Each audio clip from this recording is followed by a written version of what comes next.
Yo, what is good, everybody? It is your boy, Golden Falls, Golden What Ifs, whatever you want to call me, and I am back. This is a I almost said brand new What If, excuse me. This is part 3 of What If Deku Had a Barred Quirk, and as always, if you enjoy, please show some love, leave a like, leave a sub, leave a comment down below, all that good stuff. And yeah, I don't really got that much else to say. I want to get right into where we left off, so let's get it. Izuku Midoriya and the rest of his class are heading off to the forest training camp, and this is where Izuku will get a ton of just work and ton of kind of training in, because frankly he hasn't had enough time on his plate to really sit down and try to perfect some of these spells and some of these other things that are in his arsenal. And in this reality, or in this what if, Izuku actually is going to be able to utilize all this time that they have there to actually learn and perfect certain spells that he's currently working on or currently kind of messing around with.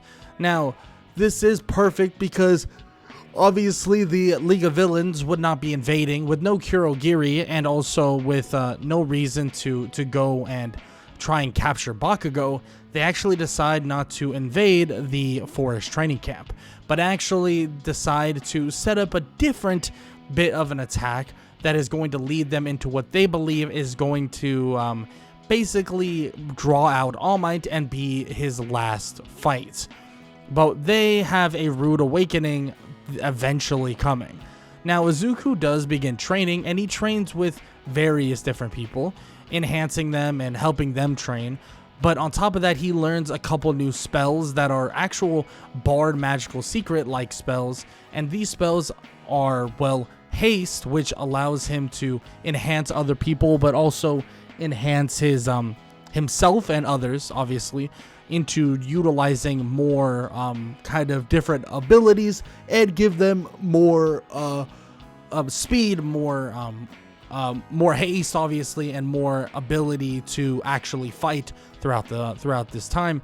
And another thing he's been working on is actually utilizing, well, a fireball or utilizing any elemental like spells. And this is something that is more difficult, but luckily he has some people around that have different kind of channeling abilities. So he does utilize Todoroki quite a bit, that he or in terms of actually utilizing ice-like powers. So he actually does learn a couple ice abilities, but that's not necessarily because of Todoroki, but through inspiration of Todoroki.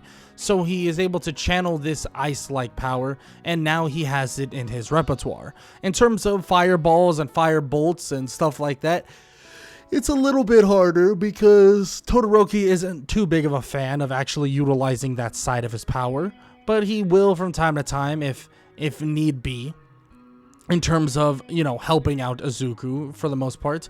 But Izuku continues to try and work on new things that he wants to learn and things that could help in the near future.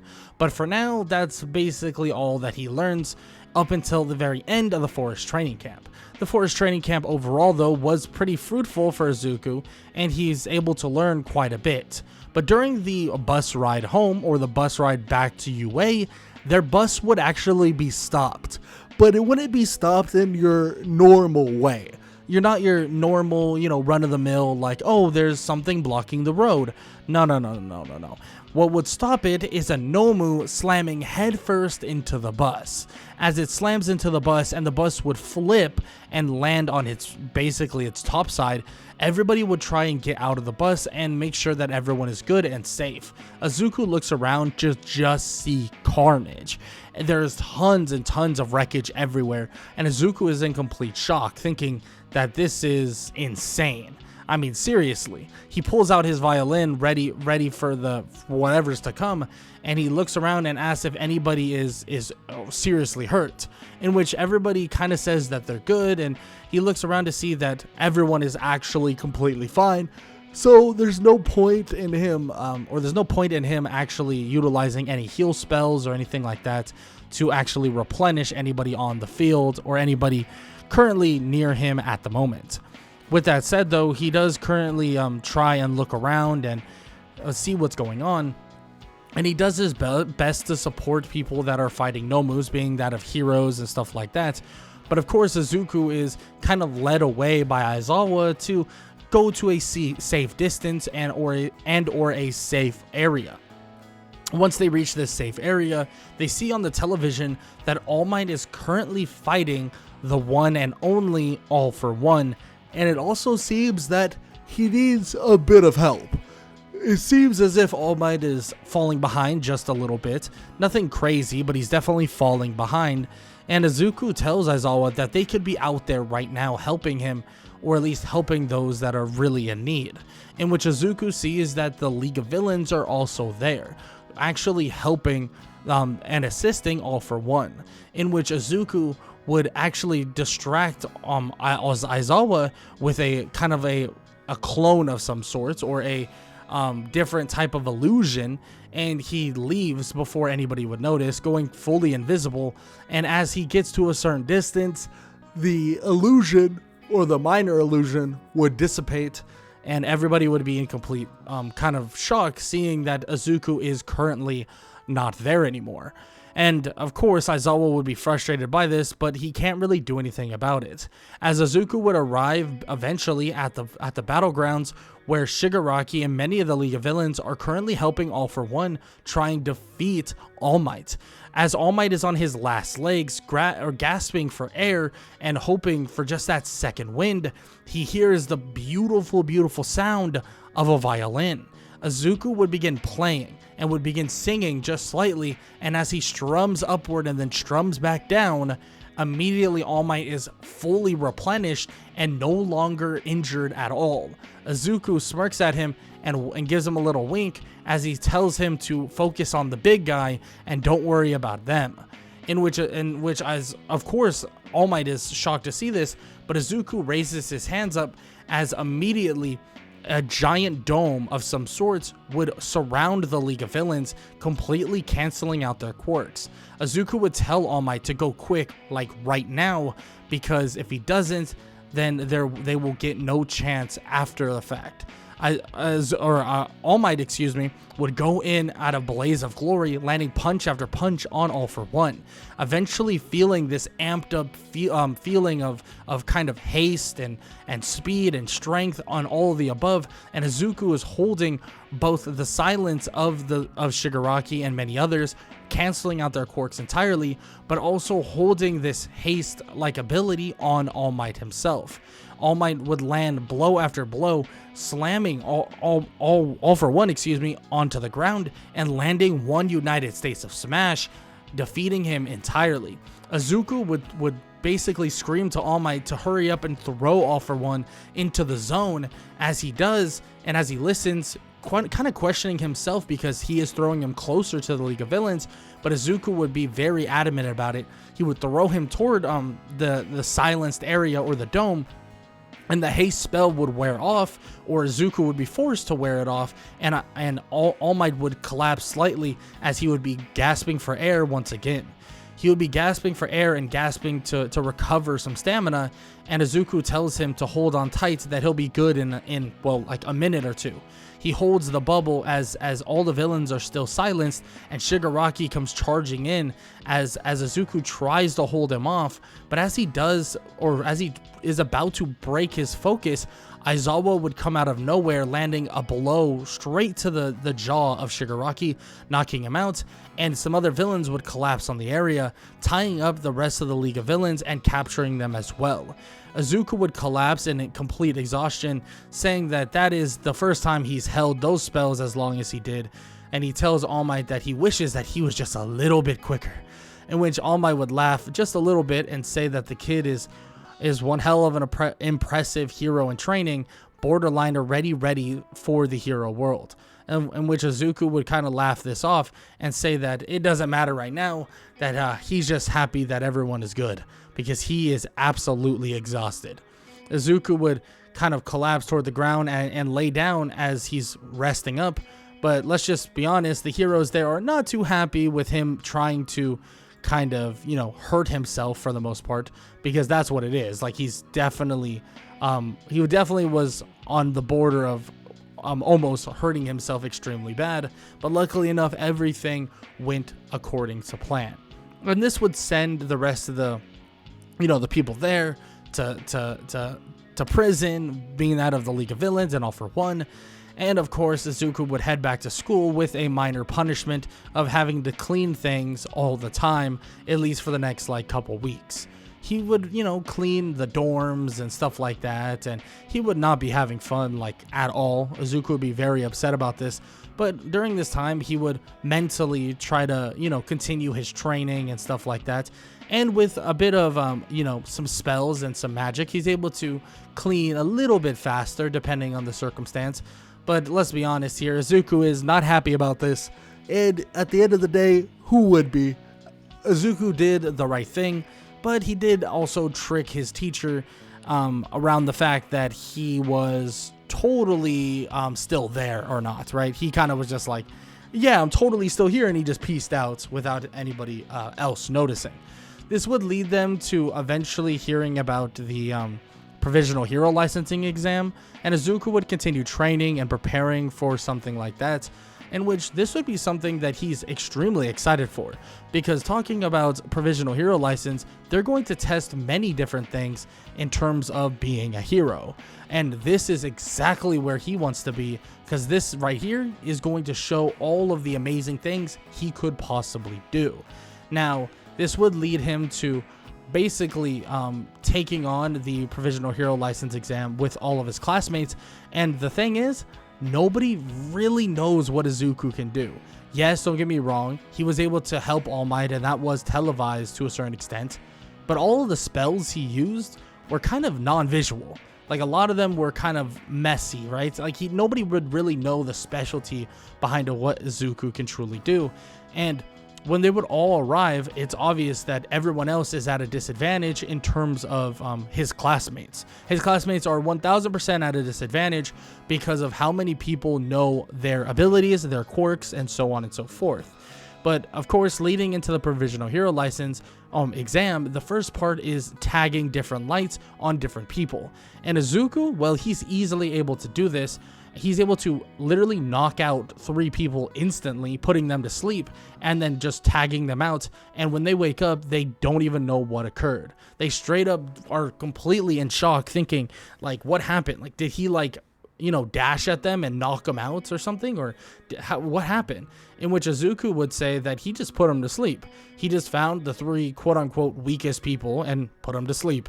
And, he apologizes calling them weak, but at the end of the day, they need to be somewhat weak, somewhat tired, and also somewhat a mix of both to actually be able to do that. In which Izuku shrugs his shoulders and says that he's here to be efficient, not be fair, so he'll see them, never. As he walks off to the lobby and he sits down, being one of the first people there to actually arrive. And, another person that would arrive would be Inasa. Inasa, who obviously has a quirk that allows him to utilize wind, in which Izuku is very interested in, asking questions about it, saying that he would love to learn more about his wind. Maybe he can teach him some abilities and how he utilizes them. And of course, Inasa would be very confused by this, thinking, what do you get out of me teaching you how to utilize wind abilities? That makes no sense. But of course, he would explain to him that, he does have magic powers, and, there are some spells that he could definitely figure out if he actually knew how to utilize the wind that Inasa utilizes. In which Inasa is pretty shocked to hear this, but of course, Izuku is not really fearful of him knowing much else, because, even him telling him this doesn't really tell him that much for the for the big idea, you know what I'm saying? It doesn't really tell him much, at all. Now, of course, this would lead them into the next portion of this whole exam, or Provisional Hero License exam, being that of the rescue portion, in which this is where Izuku would shine 1000%, right? He would be able to, for the most part, actually use some of the more minor things that he utilizes to actually benefit him. Izuku would utilize stuff like Mage Hand, stuff like Friends, and if there's animals, he would use Speak to Animals to try and help and guide them away, or even Animal Friendship to actually help them help out around the area. In terms of like dark areas, he can literally create light. That's like one of the things he can definitely do. Minor illusion and stuff like that wouldn't be too beneficial, but he'll be able to heal up wounds and stuff like that, which technically they aren't actually injured, but at least the thought is what counts, right? Like in terms of at least what's happening. So he's very beneficial in this specifically. And if he doesn't even want to work on basically going out and saving other people, him staying at base camp as a healer is literally the most beneficial thing he could possibly do.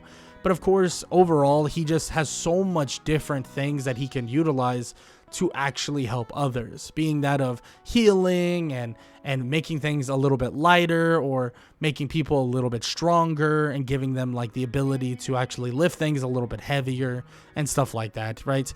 And even to the point of he doesn't really know how to utilize this beautifully just yet, but he actually can make a dimensional door of some sort, or a kind of like portal of some sort, being that he did get this from, or something similar from Kurogiri, and he's able to transport people straight to the kind of hideout or the main base that they're at, or the base camp that they made to heal, quote unquote, heal people, right? Now, Izuku would be in a pretty good beneficial spot for himself, all the way up until, well, we see that, you know, this whole villain invasion begins to happen. We have Gang Orca and a bunch of other people, like Gang Orca and a ton of other fake villains, come out of nowhere.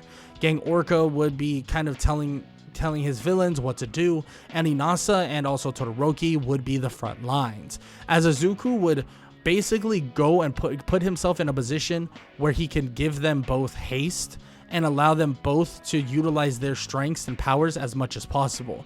But as he gives them even more power, by the way, he would then realize that, so this probably wasn't the best idea in the world, because what he just did was he just gave them both more power, and they're not getting along very well. Like, they are flat out not actually helping each other very much, which is, of course, not very good. Because, you know, if they can't help each other and they can't actually fight together, what is the literal point of them even fighting on the front lines? Even with their empowered abilities, and even with a little bit stronger than normal, it seems like they're unable to actually stop Gang Orca. And it takes Izuku basically yelling at them, saying that they're wasting his energy by just arguing and basically clashing with each other, that they need to work together like right now or else. In which Gang Orca would be surprised to see that Izuku's trying to get through to him via words, in which eventually Izuku would kind of just be frustrated by this. But luckily enough, Inasa and Todoroki would finally get their heads out of their you-know-whats. And of course, it would benefit them pretty massively, because, well, Izuku would then watch as a giant flaming tornado would engulf Gang Orca. And as this is occurring, Izuku is thinking to himself that this guy is definitely going to somehow get out of this, so whatever he has to do, he needs to actually do it now. With this giant flaming kind of tornado already circulating around him, he tells Inasa and Todoroki that they better hold on to this as tight as possible, in terms of they better stay pumping fire and wind, because he's going to have to hold their haste together for the rest of the time, so Gang Orca can't get out. As Izuku would put a silence bubble around Gang Orca, forcing him to actually not be able to utilize large parts of his quirk that would give him strength and regenerative abilities to actually recover from the fire and wind. And with this happening, Izuku is struggling to hold it, because he does have two people in complete haste, and the other one that is silenced entirely. So this is draining him extremely bad during this time. But as the timers would tick and as the alarms would blare, it seems like Gang Orca would have the smoke clear, and Gang Orca would be sitting down on the ground, defeated, with the Provisional Hero License exam over. Izuku would be happy to see this, as he would just, breathe in a sigh of relief and be, absolutely exhausted because of it, but he would breathe in a sigh of relief at the fact that it's over, and he would just be happy that he doesn't have to deal with this anymore.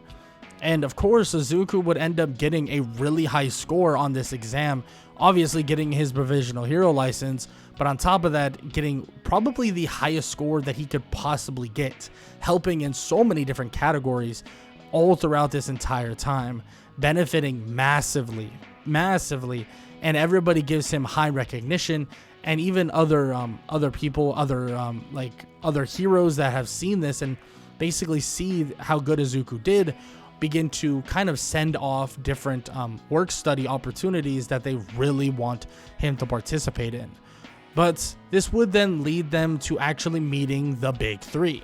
The Big Three is a big part, and no pun intended, a big part of what's going to happen to Izuku in the near future. Because, well, he learns about the work studies, and he learns about what the Big Three do, and what they're capable of, and so on. Now, the best way that the Big Three basically decides is the best way to actually show them what they're capable of is, well, having Mirio fight all of them.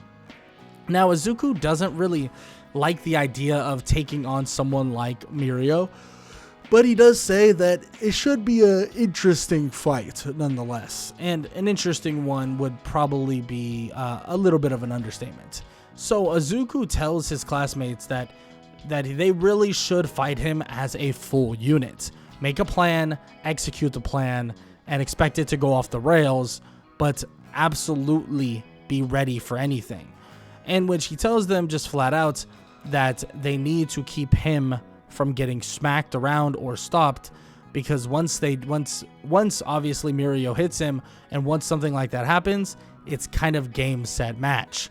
Which a lot of them initially don't believe this at all, thinking that, oh yeah, we can take on Mirio. And Izuku tells them there's a reason why this guy is, well, part of the Big Three, and arguably what they seem to kind of insinuate is the strongest in the Big Three. So if you think that you can beat him on your own, I mean, feel free to go and try, but it's obviously not going to be the case.